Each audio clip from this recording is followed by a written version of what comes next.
Merci de m'accorder ces quelques instants de votre attention. Merci pour votre fidélité, quelle joie de vous retrouver.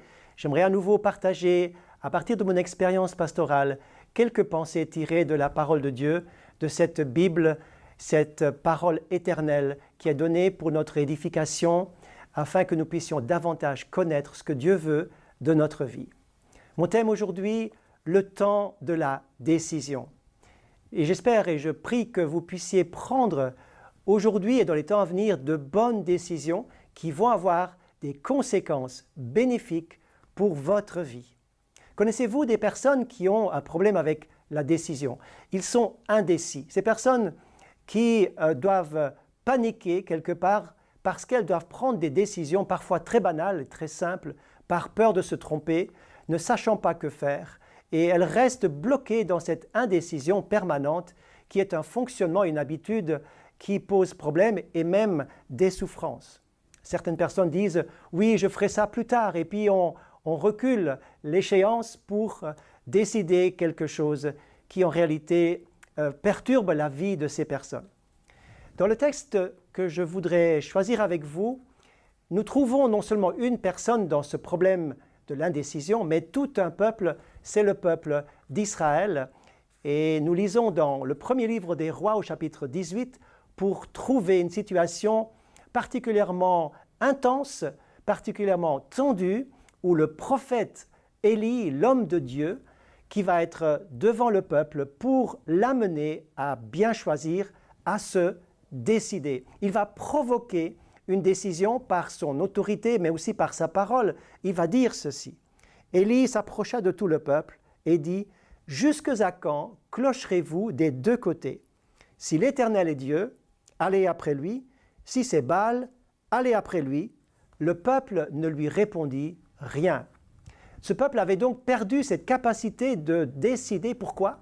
Parce qu'ils avaient accepté, ils avaient accueilli le compromis, toute une série de compromis.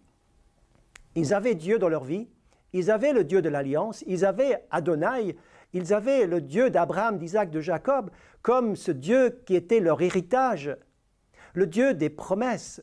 Mais ils avaient ajouté à cette foi en Dieu, non seulement la foi qui était exclusive, mais ils avaient ajouté un attachement dans des idoles et des pratiques que Dieu ne pouvait approuver et que Dieu devait finalement punir, que Dieu devait traiter avec le peuple parce que cela ne pouvait être acceptable de vivre dans ce compromis continuel. Élie va donc dire « Jusque à quand allez-vous clocher des deux côtés ?»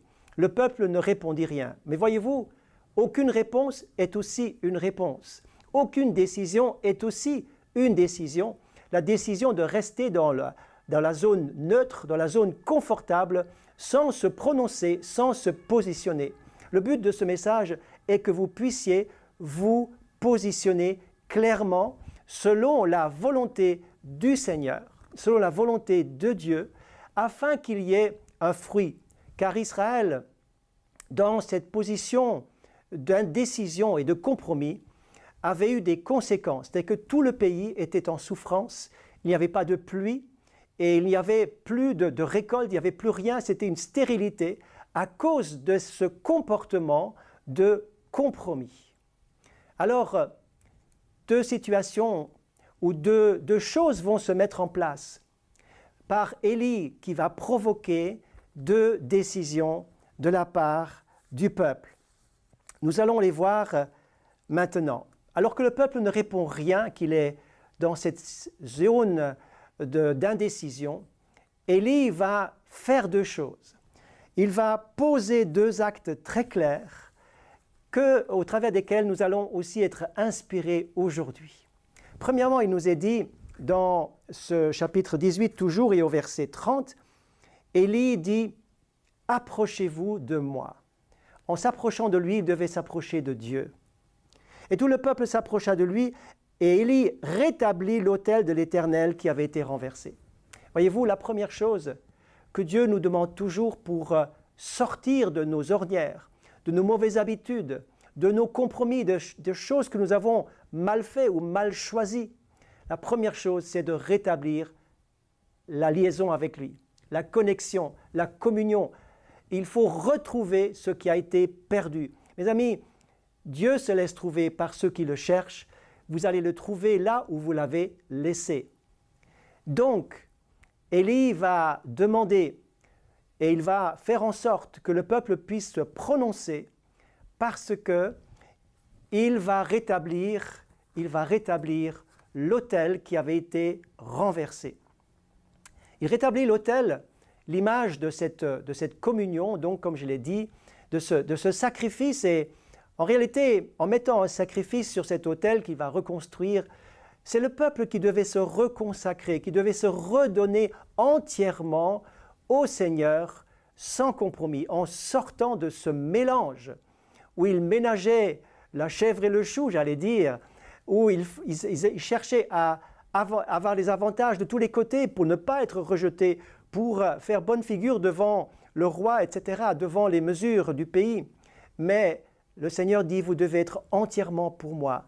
Offrez vos corps en sacrifice, offrez votre vie comme une offrande à Dieu. C'est le premier pas. La suite du texte nous montre que cet autel va être bâti sur 12 pierres qui signifient aussi tout le peuple. L'unité de ces 12 tribus d'Israël, l'unité du peuple était nécessaire pour recevoir le pardon des péchés, pour recevoir la libération, pour recevoir la bénédiction.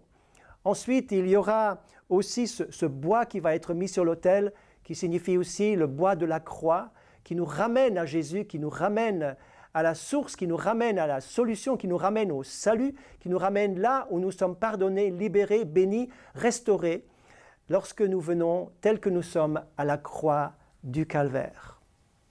La dernière chose que Élie va provoquer, cet acte qu'il va poser, c'est qu'il va prier. Et cette prière, j'aimerais terminer par là. Cette prière est très touchante, elle est belle, parce qu'elle nous montre que l'homme ne peut pas faire certaines choses, mais Dieu peut les faire si nous lui demandons de les faire. Il va dire, Seigneur, c'est toi qui ramènes les cœurs. C'est toi qui ramènes les cœurs. Nous pouvons avoir toutes sortes de procédés, de techniques et de processus pour revenir à Dieu, faire quelque chose que nous devrions faire, réparer quelque chose, revenir. Mais en réalité, c'est Dieu qui peut toucher les cœurs. Seigneur, ramène-toi les cœurs. Nos choix, c'est une bonne chose, c'est important. Mais le cœur à cœur, le face à face, cette décision intérieure qui engage notre vie par amour, c'est Dieu qui peut le faire. Laissez votre cœur être touché par son amour. Laissez votre cœur être touché par la présence de Dieu. Laissez votre cœur être habité par cette décision forte et ferme de sortir de toute forme de compromis pour être aujourd'hui à l'heure de la décision afin que Dieu puisse toucher votre cœur. Peut-être êtes-vous aussi en train de prier pour des personnes dont le cœur n'est plus touché, dont le cœur est éloigné de Dieu. Seigneur, ramène leur cœur. Seigneur, ramène leur cœur. Tenez-vous devant cet autel, devant cette consécration et dites, Seigneur, ramène les cœurs. J'ai besoin que des cœurs soient ramenés. J'ai besoin que mon cœur s'approche et que leur cœur s'approche de toi. C'est l'heure de la décision. Aujourd'hui, c'est le choix juste que je fais.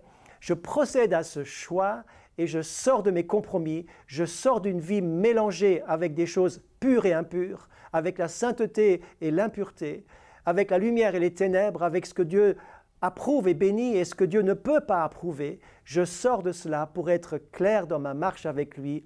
Comme Élie l'a fait, je voudrais être ce soir le porte-parole, aujourd'hui ce porte-parole, pour que vous soyez bénis et encouragés dans cette merveilleuse démarche de vous donner entièrement et sans compromis au Seigneur des Seigneurs, au Roi des Rois, qui vous aime et qui va vous aider. Merci de m'avoir suivi et à bientôt.